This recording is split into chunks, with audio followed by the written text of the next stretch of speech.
لما يكون واحد في اتحاد الكوره بيخدم على الزمالك وبيقولها علني، امال بقى اللي في الاوض المغلقه بقى بيحصل ايه؟ يعني لحد امتى هنبدا نطبطب على زيزي اكبر قلعه رياضيه في مصر؟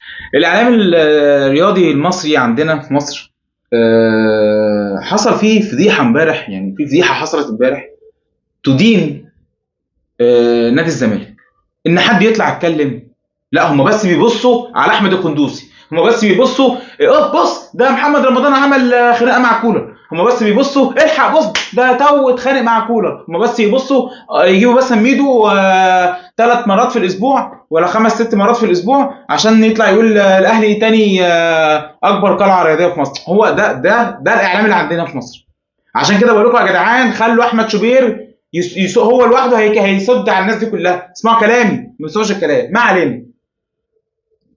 هاني زاده تمام، عضو مجلس اداره نادي الزمالك الاسبق، عمل تصريح امبارح فين بقى؟ على اليوتيوب، قناه اسمها ايجي بودكاست. قال تصريح وقال قال فضايح. يعني في حاجات تقعد تسمعها كده، طب ازاي التصريح ده عدى عادي ومحدش بيتكلم؟ ما فيش قناه طلعت اتكلمت فيه. قال ايه بقى؟ في 2009 الاستاذ سمير زاهر رئيس الاتحاد المصري لكرة القدم الأسبق قام بتعييني رئيسا لمنطقة الجيزة. حينها كنت خارج الزمالك، ومع ذلك لم أفتعل أي أزمة للنادي. ماشي، قول يا كابتن يا أستاذ هاني، قول. سأتحدث بصراحة، وكنت بخدم على الزمالك كتير جدا في منطقة الجيزة، وياما شلت تقارير حكام، وكنت بجيب الحكام وأقول لهم عشان خاطري ما تشطبش الكابتن الفلاني اللي بيلعب في الزمالك. عملت اللي محدش عمله. وقال ايه كمان بقى؟ ده قال بلاوي سودا. جاملت الزمالك كتير خلال فترتي في منطقة الجيزة، باستثناء أزمة اللاعب محمد ناجي جده، لأنه كان من حق النادي الأهلي. كانت في لعبة في القصة، لكني التزمت باللوائح في هذا الملف. ماشي، قلت ايه تاني؟ قولوا شجعني زي محمود عبد العزيز كده، هو كان أعمى وطلع بيتكلم الميكروفون كان شغال. قول. ساعدت الزمالك في مواضيع عديدة، ولا أستطيع مساعدتهم في صفقات تابعة للفريق الأول، لأن عليها تركيز إعلامي كبير، ولا تستطيع أن تتدخل في مثل هذه الأمور. ماشي، بص بقى الحتة اللي جاية دي. قال إيه بقى؟ أحد مدربي نادي الزمالك السابقين حصل في إحدى المرات على قرار بالشطب، والحمد لله شئناه.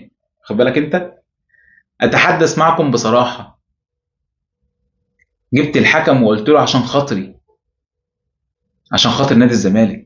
يا سلام يا سلام. قال ايه تاني بقى؟ قال ايه؟ ده حلقه جميله قوي يا جدعان، انا الحلقه دي جميله قوي والله. رد الزمالك كان حاجه تكسف. لم توافق اداره النادي برئاسه ممدوح عباس على مد تواجدي لفتره تانية في منطقه الجيزه بسبب علاقتي الجيده بمرتضى منصور واحمد جلال وابراهيم. نعم، علاقتي جيده بهم، ما احنا كلنا بنخدم على النادي. بصوا انا بقول التصريح واقسم بالله ما مصدق. لما اتفرجت على الحلقه انا مش مصدق. فضيحه. حد طلع اتكلم؟ حد سيف زاهر طلع اتكلم؟ قناه اون سبورت طلعت اتكلمت؟ يعني لحد امتى هنبدا نطبطب على زيزي اكبر قلعه رياضيه في مصر؟ لحد امتى هنبدا نطبطب عليها؟ كفايه بقى يا جماعه، كفايه الموضوع بجد افور. وانا في اول ما بدات محتوى قلت يا جدعان احنا ولاد بلد واحده وما بحبش التعصب وكده. انتوا اللي بتصيروا التعصب، ده انتوا اللي بتصيروا التعصب مش احنا. لما دونجا اتصاب طلعنا قلنا له الف سلامه بعد ما شتمنا طلع عين اهالينا بعد ما خسرنا من السوبر الافريقي. طلعنا قلنا له الف سلامه ومصلحه المنتخب والكلام ده. لكن انتوا بتطلعوا بتقولوا كلام وتيجي تقول لي ايه المصر الاهلي بتسنده مش عارف مين والمؤسسات كلها بتسند مين؟ يا عم صلي على النبي بقى، يا عم صلي على النبي بقى. يا جماعه فين الاعلام هنا يا جدعان؟ فين الحياديه في نشر الخبر؟ ازاي ما حدش طلع يتكلم على هاني زاده؟ يعني الراجل طلع قال كلام بلاوي سودا ان انا قلتها، مش ما حدش طلع يتكلم ولا قال كلمتين. لا طب بص، اسكت، ما تكلمش خالص اي حاجه ضد الزمالك ما بيتكلمش بقالهم اكتر من 48 ساعه، والماتش بتاع السوبر الافريقي يوم الاحد، الماتش بتاع السوبر المصري يوم الاحد. رمضان صبحي هيروح الاهلي، رمضان صبحي ايه يا جدعان؟ في ايه يا جدعان؟ ما تتكلموا يا جدعان في سيراميكا كليوباترا اللي جايبه 15 فريق، 15 ولا 20,000 صفقه، نقط ضعف ونقط قوه. اتكلموا يا جدعان في كوره فنيات، اتكلموا في فنيات. انا عايز اعرف سيراميكا كليوباترا اخبارها ايه بالصفقات. انا عايز حد فني يقعد يتكلم معايا يقول لي ده خد بالك ده نقطه ضعفهم مش عارف عايز الكلام ده. الاهلي عنده مشكله في نقطه خط الوسط مثلا، عنده مشكله في خط الهجوم، عنده مشكله في خط الدفاع. لا ازاي احنا نتكلم في صفقات ما اتعملتش، نتكلم في خناقه ما بين تاو وما بين كولر، نلحق ده محمد رمضان عمل مشكله مع كولر، الحق ده الصفقات لسه ما اتعملتش. ايه يا جدعان في ايه؟ هو مفيش الا الاهلي؟ هو احنا عندنا الاعلام مركز على مشاكل الاهلي بس؟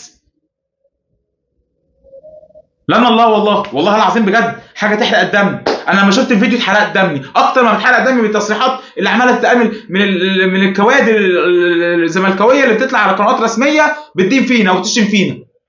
قلت عادي خليهم يقولوا عشان لعيبه الاهلي تسخن وترد بقى في الملعب في السوبر المصري. لكن تصريح زي ده لما يكون واحد في اتحاد الكوره بيخدم على الزمالك وبيقولها علني، امال بقى اللي في الاوض المغلقه بقى بيحصل ايه؟ انا تفكيري يعني ايه ده بقى؟ ايه ده؟ يعني ربنا يهديها على خير، ربنا يهديها على خير. انا ما مش هعلق تاني ومش هقول حاجه تاني. عايزين نركز في حد يطلع يقول اخبار الفرقه دي وصلت، الفرقه دي ما وصلتش، والناس والاحداث هناك عامله ازاي، جابوا لنا الاستادات شكلها عامل ازاي، جابوا لنا الاحداث هناك، اليافط اللي هناك موجوده في الامارات بتغطي الحدث المصري اللي هو يعتبر شرف لينا. ازاي؟ لا ازاي لازم نجيب مشاكل الاهلي بس. يلا أراك ضاحكا.